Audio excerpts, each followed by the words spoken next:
আব্বা মরে গেল, আমাদেরকে মেরে গেল। কি করব বলো, আমার কিচ্ছু করার নাই। করার নাই মানে সব করার আছে। ওকে এই দুনিয়া থেকে সরে দেবো, কিন্তু কোনো কিন্তু নয়। ওর গলায় অন্য পেঁচিয়ে ফ্যানে টাঙিয়ে দেবো, সবাই জানবে স্বামীর অত্যাচারে আত্মহত্যা করতে বাধ্য হয়েছে। ঠিক বলেছি, শাইন তো এখন বাড়িতে নাই, লিয়াই মাইকে।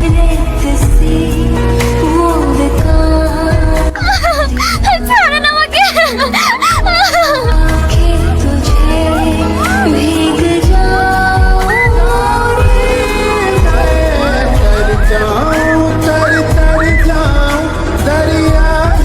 আমার মাইকে মারো না, আমার মাইকে মারো না, তুমি ছাড়ো মাহি। আপনারা এত জঘন্য, সামান্য জমি জায়গার লোভে নিজের ছোট ভাইয়ের বউকে খুন করে ফেললেন।